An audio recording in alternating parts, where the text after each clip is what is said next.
തുടങ്ങിയ എല്ലാവർക്കും അഭിനന്ദനങ്ങളുണ്ട് കേട്ടോ. അപ്പൊ ഇന്ന് നമ്മൾ ചർച്ച ചെയ്യാൻ പോകുന്നത് നിങ്ങളുടെ ഇന്നലത്തെ ക്വസ്റ്റ്യൻ തന്നെയായിരുന്നു. എന്തായിരുന്നു?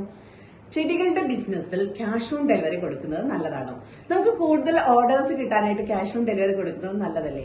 നല്ല ക്വസ്റ്റ്യൻ ആണത്. ശരിക്കും പറഞ്ഞാല് എന്ത് ബിസിനസ്സിലും നമ്മളെ ക്യാഷ് ഓൺ ഡെലിവറി കൊടുക്കുന്നത് തന്നെയാണ് നമുക്ക് കൂടുതൽ ബിസിനസ് കിട്ടാൻ നല്ലത്. പക്ഷെ ഞാൻ എപ്പോഴും സംസാരിക്കുന്നത് എന്റെ ഒരു എക്സ്പീരിയൻസിൽ നിന്നിട്ടാണ്. നമുക്ക് പലതരം പ്രോഡക്റ്റ് ഉണ്ടാവാം അല്ലെ. ഇപ്പോ ചെടികൾ ഉണ്ടാവാം, പോട്ട്സുകൾ ഉണ്ടാവാം, സീഡ്സ് ഉണ്ടാവാം, പലരും ക്ലോത്തിങ് ബിസിനസ് ചെയ്യുന്നവരുണ്ടാവാം, ഓർണമെന്റ്സ് ബിസിനസ് ചെയ്യുന്നവരുണ്ടാവാം.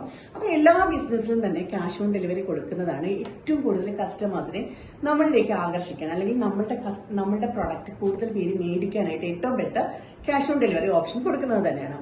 പക്ഷേ ചെടികളുടെ ബിസിനസ്സിലേക്ക് വരുമ്പോൾ അത് പ്രൊമോട്ട് ചെയ്യരുതെന്നാണ് എന്റെ ഒരു എക്സ്പീരിയൻസിൽ നിന്നും എനിക്ക് പറയാനുള്ളത്.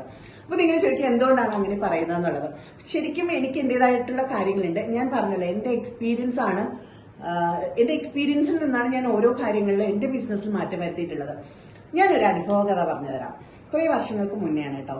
ശരിക്കും പറഞ്ഞാല് 4-4.5 വർഷം മുന്നേ ഉള്ള ഒരു കാര്യമാണ് കേട്ടോ. ആ സമയത്ത് നമ്മുടെ ഇൻസ്റ്റ ഐഡിയൊന്നും നമ്മൾ തുടങ്ങിയിട്ടില്ല. നമ്മൾ ഫേസ്ബുക്കിലും അതുപോലെ തന്നെ യൂട്യൂബിലും ഒക്കെ വീഡിയോ ഇട്ട് പോകുന്ന ടൈമാണ്. ആ ടൈമില് ശരിക്കും നമ്മൾ ഈ വെറൈറ്റീസ് റോസിന്റെ വെറൈറ്റീസ് ഓരോന്നും കണ്ടുപിടിച്ച് കൊണ്ടുവന്നുകൊണ്ടിരിക്കുന്ന സമയമാണ്. നിങ്ങൾക്ക് എല്ലാവർക്കും അറിയാം, നമ്മൾ കൂടുതലും സെയിൽ ചെയ്തിട്ടുള്ളത്, അല്ലെങ്കിൽ നമ്മുടെ അടുത്തേക്ക് കൂടുതൽ ആൾക്കാരെ ആകർഷിച്ചിട്ടുള്ളത് നമ്മുടെ റോസ് വെറൈറ്റീസ് ആണ്.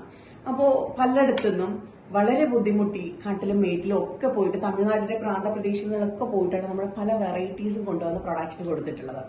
അപ്പൊ അങ്ങനെ നമ്മൾ കൊണ്ടുവന്ന ഒരു ചെടിയായിരുന്നു പിങ്ക് കമ്മൽ റോസ്. ഭയങ്കര ക്യൂട്ടായിട്ടുള്ളൊരു പൂവാണ്.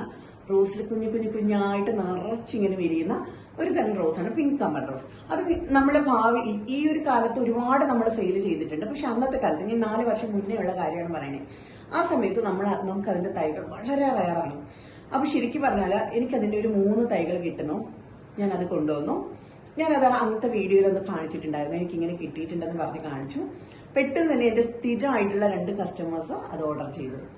ഓക്കെ, നമ്മളത് അയച്ചു കൊടുത്തു. പിന്നെ ഒരു തൈ, എല്ലാ പ്രാവശ്യവും എന്ത് വെറൈറ്റി കിട്ടിയാലും ഒരു തൈ ഞാൻ സൂക്ഷിക്കാറുണ്ട്, എന്റേതായിട്ട് കീപ്പ് ചെയ്യാറുണ്ട്. അങ്ങനെ ഞാൻ ഒരെണ്ണം എനിക്കായിട്ട് കീപ്പ് ചെയ്തു.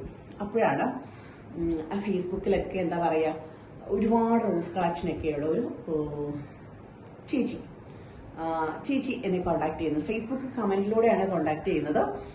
കമന്റ് ഇട്ട് ചോദിച്ചു. ഞാൻ അതിന്റെ ഒരു കുഞ്ഞു വീഡിയോ ഇട്ടിരുന്നു. ആ സമയത്ത് കമന്റ് ഇട്ട് ചോദിച്ചു, ഈ ചെടി തരാനുണ്ടോ എന്ന് ചോദിച്ചു. അപ്പോൾ സ്വാഭാവികമായിട്ടും നമുക്ക് കൊടുക്കാനില്ല, നമ്മുടെ കയ്യിൽ അതിന്റെ പ്ലാന്റ് ഇല്ല, ചെറിയ പ്ലാന്റുകളാണ്, നമുക്കില്ല, കൊടുക്കാനില്ല. പക്ഷെ ഇവർ ആവർത്തിച്ച് ചോദിക്കുന്നു.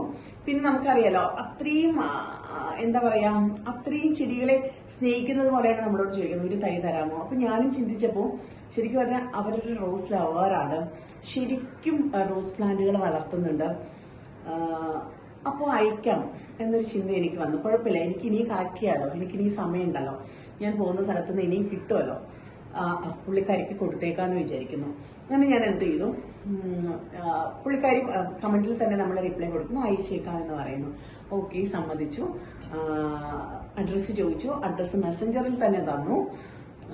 അടുത്ത ദിവസം തന്നെ ആ പ്ലാന്റ് അയക്കുകയാണ്. ഭയങ്കര സ്നേഹത്തോടെ ഞാൻ നോക്കിയിരുന്ന ഒരു പ്ലാന്റാണ്. ഞാൻ ആ പ്ലാന്റ് അയച്ചു. എന്നിട്ട് ഞാൻ എന്റേതായ തിരക്കുകളിലോട്ട് പോയി.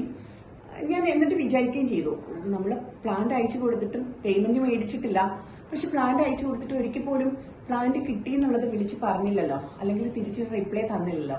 അപ്പൊ ഞാൻ അങ്ങനെ വിഷമിച്ചിരിക്കുക. ഇടയ്ക്ക് ഇങ്ങനെ ഫേസ്ബുക്കിൽ കയറുമ്പോൾ ഞാൻ വിചാരിക്കും, പുള്ളിക്കാരി പ്ലാന്റ് കിട്ടിയെന്ന് പറഞ്ഞില്ലല്ലോ, അല്ലെങ്കിൽ കിട്ടിയതിന്റെ ഒന്നും അപ്ഡേഷനൊന്നും തന്നില്ലല്ലോ. അങ്ങനെ ഞാൻ ഒരു ദിവസം ചോദിച്ചു, പ്ലാന്റ് കിട്ടിയിട്ട് എങ്ങനെയുണ്ട്? പ്ലാന്റോ അയച്ചിരുന്നോ? എനിക്ക് കിട്ടിയില്ല കേട്ടോ, നിസ്സാരമായിട്ട്. നമ്മുടെ ട്രാക്കിംഗ് ID ഉൾപ്പെടെയുള്ള ഡീറ്റെയിൽസ് അവിടെ കൊടുത്തിട്ടുണ്ട്, പക്ഷെ പറയാം വളരെ നിസ്സാരമായിട്ട്, അയ്യോ എനിക്ക് കിട്ടിയില്ല കേട്ടോ. നിങ്ങൾ ആലോചിച്ച് നോക്കണം, എനിക്ക് ആ 3 റോസ് കിട്ടിയത്, അല്ലെങ്കിൽ ആ 3 റോസ് ഞാൻ കളക്ട് ചെയ്തത്, അതിന് പിന്നിൽ ഭയങ്കര പെയിൻഫുൾ ആയിട്ടൊരു സ്റ്റോറി ഉണ്ട്. കാര്യം അത്രയും ഒരു സ്ഥലത്ത് പോയി ഒട്ടും തരാതിരുന്ന അവരുടെ കാലും കൈയും ഒക്കെ പിടിച്ചിട്ടാണ് ഞാൻ ആ പ്ലാന്റ് ഒപ്പിച്ചു കൊണ്ടുവന്നിട്ടാണ് ഇങ്ങനെ കൊടുക്കുമ്പോൾ ഒരു അർഹതയില്ലാത്ത ഒരാൾക്ക് അങ്ങനെ ക്യാഷ് ഓൺ ഡെലിവറി കൊടുത്തതുപോലെ എനിക്കൊരു തോന്നലുണ്ടായി. പൈസ കിട്ടാത്തതിൽ അല്ല അതിന്റെ ഒരു പ്രോബ്ലം എന്ന് വെച്ചാൽ, പക്ഷെ എനിക്കത് ഒരിക്കലും എൻ്റെ ജീവിതത്തിൽ മറക്കാൻ പറ്റാത്ത ഒരു ഇൻസിഡന്റ് ആയിട്ട് കടന്നു. പിന്നെ ആരാണെങ്കിലും എത്രത്തോളം ചെടികളെ സ്നേഹിക്കുന്നവരാണെങ്കിലും അങ്ങനെ വന്ന് ചോദിച്ചാൽ ഞാൻ കൊടുക്കില്ല. പിന്നെ നമ്മുടെ വെബ്സൈറ്റ് തുടങ്ങിയ സമയങ്ങളിൽ നമ്മൾ ക്യാഷ് ഓൺ ഡെലിവറി കൊടുത്തിട്ടുണ്ടായിരുന്നു. ഒരുപാട് പേര് ക്യാഷ് ഓൺ ഡെലിവറി മേടിച്ചിട്ടുണ്ട്. ഒരുപാട് കസ്റ്റമേഴ്സ് ഉണ്ട് കേട്ടോ ക്യാഷ് ഓൺ ഡെലിവറി മേടിച്ചിട്ട് കറക്റ്റായിട്ട് അപ്ഡേറ്റ് ചെയ്യുന്നത്, കറക്റ്റായിട്ട് കാര്യങ്ങൾ ചെയ്യുന്നത്. പക്ഷേ പല കസ്റ്റമേഴ്സും മേടിക്കില്ല. ഇപ്പം നമ്മുടെ ഒരു എക്സ്പീരിയൻസിൽ നോക്കുമ്പോൾ നമുക്ക് തന്നെ അറിയാം, നമുക്ക് ഒരുപാട് ഓർഡറുകൾ വരുന്നുണ്ട്. ഈ വരുന്നതിൽ ഒരു 10% ആളുകൾ കൊറിയർ അയച്ചു കഴിഞ്ഞാലും അവർ മേടിക്കില്ല, അത് കെയർ ചെയ്യില്ല. ട്രാക്കിംഗ് ഉൾപ്പെടെ കൊടുത്താൽ ട്രാക്കിംഗ് പോലും നോക്കില്ല. ചെടികൾ വന്നാൽ ഉടനെ കളക്ട് ചെയ്യണം, പെരിഷബിൾ പ്രൊഡക്റ്റ് ആണ്, ഡാമേജ് ആയി പോകും, അങ്ങനെ യാതൊരു ചിന്തയില്ല. പെട്ടെന്ന് ചെടികൾ കാണുന്നു, ഒരു ആവേശം കയറുന്നു, അയ്യോ നല്ല രസമുള്ള ചെടികൾ എനിക്ക് മേടിച്ചു കളയാം, പെട്ടെന്ന് പോയി പേയ്മെന്റ് ചെയ്യുന്നു, കഴിഞ്ഞു. ആ ചെടി അയച്ചോ അല്ലെങ്കിൽ അത് വന്നോ പെട്ടെന്ന് കളക്ട് ചെയ്യണോ അങ്ങനെ ഒന്നുമില്ല. പിന്നീട് എപ്പോഴെങ്കിലും ഒരു ചിന്തിക്കുന്ന എപ്പോഴെങ്കിലും പിന്നീട് ആഴ്ചകളോ മാസങ്ങളോ കഴിഞ്ഞിട്ട് ഞാൻ പൈസ അടച്ചല്ലോ, എന്റെ ചെടി കിട്ടിയില്ലല്ലോ, ഇങ്ങനെ വന്നിട്ട് ചോദിക്കുന്നവരായിരിക്കും. അപ്പോഴത്തേക്ക് നമുക്കൊന്നും ചെയ്യാൻ പറ്റാത്തൊരു സിറ്റുവേഷൻ ആയി പോകും. പേയ്മെന്റ് ചെയ്തിട്ട് തന്നെ ഇങ്ങനെ ചിന്തിക്കുന്ന ആൾക്കാരുണ്ട്. ആ സമയത്ത് നിങ്ങളെപ്പോലുള്ളവർ പേയ്മെന്റ് ചെയ്യാതെ അല്ലെങ്കിൽ ക്യാഷ് ഓൺ ഡെലിവറി ആയിട്ട് ചെടി അയച്ചാൽ എന്തുറപ്പാണുള്ളത് ഇവർ വാങ്ങിക്കുമെന്നുള്ളത്.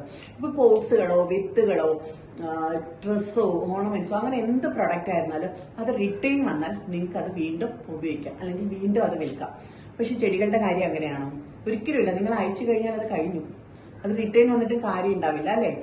അവർക്കും കിട്ടാണ്ട് പോകും, നമുക്കും അത് ഉപയോഗപ്പെടുത്താണ്ട് പോകും. കാര്യം പിന്നെയും കറങ്ങി തിരിഞ്ഞ് കുറെ ദിവസം കഴിഞ്ഞിട്ടായിരിക്കും നമ്മുടെ കയ്യിലേക്ക് അത് എത്തുക. അപ്പോഴത്തേക്ക് അത് ഫുള്ള് ഉണങ്ങി കരിഞ്ഞു പോയിട്ടുണ്ടാകും. ഞാൻ പ്രത്യേകിച്ചും ഈ റോസുകൾ പോലുള്ള പെട്ടെന്ന് നശിച്ചു പോകുന്ന ചെടികളുടെ കാര്യമാണ് കേട്ടോ പറയുന്നത്. ഇപ്പൊ ഇൻഡോർ പ്ലാന്റ്സ് അങ്ങനെ എന്തെങ്കിലുമൊക്കെ ഓർക്കിഡ്സ് അങ്ങനെ എന്തെങ്കിലുമൊക്കെ പ്ലാന്റ് ആണെന്നുണ്ടെങ്കിൽ നിങ്ങൾക്ക് വേണമെങ്കിൽ ക്യാഷ് ഓൺ ഡെലിവറി കൊടുക്കാം, വലിയ പ്രശ്നമില്ല. തിരിച്ച് റിട്ടേൺ കിട്ടുമല്ലോ എന്നൊരു സമാധാനമുണ്ട്. പക്ഷെ അല്ലാത്ത പ്ലാന്റ്സുകൾ, ഈ flowering plants, creepers, rose plants അങ്ങനെയുള്ള പ്ലാന്റ്സുകളൊന്നും തന്നെ ക്യാഷ് ഓൺ ഡെലിവറിക്ക് കൊടുക്കാതിരിക്കുക എന്നുള്ളതാണ് എന്റെ ഒരു ഒപ്പീനിയൻ. പിന്നെ നിങ്ങൾക്ക് തീരുമാനിക്കാം, നിങ്ങൾക്ക് ഓരോരുത്തരും തീരുമാനിക്കാം. ഓരോരുത്തരും ആണല്ലോ അവരുടെ ബിസിനസ് എങ്ങനെ വേണം എന്ന് തീരുമാനിക്കുന്നത്. അപ്പോൾ തീർച്ചയായിട്ടും നിങ്ങൾക്ക് ക്യാഷ് ഓൺ ഡെലിവറി കൊടുക്കാനുള്ള കോൺഫിഡൻസ് ഉണ്ടെന്നുണ്ടെങ്കിൽ നിങ്ങൾക്ക് കൊടുക്കാവുന്നതാണ്. പിന്നെ എന്നെ സംബന്ധിച്ച് എനിക്ക് സ്ഥിരമായിട്ട് കുറെ കസ്റ്റമേഴ്സ് ഉണ്ട്. എന്റെ എന്താ പറയുക, പണ്ട് മുതലേ ഉള്ള കുറെ കസ്റ്റമേഴ്സ് ഉണ്ട്. അവർക്ക് നമ്മൾ ക്യാഷ് ഓൺ ഡെലിവറി തന്നെ കൊടുക്കുന്നുണ്ട്. അത് വെബ്സൈറ്റ് ത്രൂ ഓർഡർ ചെയ്യില്ല. അല്ലാതെ തന്നെ നമുക്കൊരു പ്ലാന്റ് വന്നു കഴിഞ്ഞാൽ നമ്മൾ കൈ സൂക്ഷിച്ച് നമുക്ക് ഉറപ്പാണ് അവരത് കളക്ട് ചെയ്യും, അവരത് പേയ്മെന്റ് ഇട്ടോളും എന്നുള്ളത് നമ്മൾ നോക്കുക പോലും ഇല്ല. പേയ്മെന്റ് വരുമെന്നുള്ളത് നമുക്കറിയാം. അത് കുറെ നാളുകൾ കൊണ്ട് നമുക്ക് എടുക്കാൻ പറ്റുന്നതാണ്. അങ്ങനെയുള്ള കസ്റ്റമേഴ്സും ഉണ്ട് എന്നുള്ളത്. പക്ഷെ ഒരു പബ്ലിക്കായിട്ട് നമ്മളൊരു വീഡിയോ ഇടുമ്പോൾ പോയിട്ട് ക്യാഷ് ഓൺ ഡെലിവറി പറഞ്ഞു കഴിഞ്ഞാൽ നമ്മൾ വലിയൊരു നഷ്ടത്തിലേക്കായിരിക്കും അത് കൊണ്ടുപോകുക എന്നുള്ളതാണ് എന്റെ എക്സ്പീരിയൻസിൽ നിന്ന് എനിക്ക് മനസ്സിലായിട്ടുള്ളത്. പിന്നെ ഈ പറഞ്ഞതുപോലെ ഓരോരുത്തരുടേതായ രീതിയിലും ഓരോരുത്തരുടേതായ കൺസെപ്റ്റിലും ഓരോരുത്തരുടേതായ എത്തിക്സിലും വർക്ക് ചെയ്യുന്നവരാണല്ലേ. അപ്പോൾ നിങ്ങളുടെ പ്രോഡക്റ്റ് എന്താണ്, നിങ്ങളുടെ പ്രോഡക്റ്റ് എത്ര ദിവസത്തോളം ഇരിക്കും, റിട്ടേൺ വന്നാലും നിങ്ങൾക്ക് ഓക്കെ ആവുന്ന പ്രോഡക്ട്സ് ആണോ എന്നൊക്കെ നോക്കിയിട്ട് നിങ്ങൾക്ക് വേണമെങ്കിൽ ക്യാഷ് ഓൺ ഡെലിവറി കൊടുക്കാൻ പറ്റുന്നതാണ്. അപ്പോൾ ചെടികളുടെ കാര്യത്തിൽ ക്യാഷ് ഓൺ ഡെലിവറി കൊടുക്കാൻ പറ്റുമോ എന്നുള്ള നിങ്ങളുടെ സംശയത്തിന് ഏകദേശം ഒരു ധാരണ കിട്ടിയിട്ടുണ്ട് എന്ന് ഞാൻ വിചാരിക്കുന്നുണ്ട്. ഓക്കെ, അപ്പോൾ ഈ ഗാർഡനിങ് സംബന്ധമായ അല്ലെങ്കിൽ ഗാർഡൻ സെയിൽസുമായിട്ട് ബന്ധപ്പെട്ടിട്ടുള്ള എന്ത് സംശയങ്ങളുണ്ടെങ്കിലും നിങ്ങൾക്ക് കമന്റ് ചെയ്യാവുന്നതാണ്. അപ്പോൾ അടുത്തൊരു വീഡിയോയിലൂടെ നമുക്ക് വീണ്ടും കാണാം. ടാറ്റാ.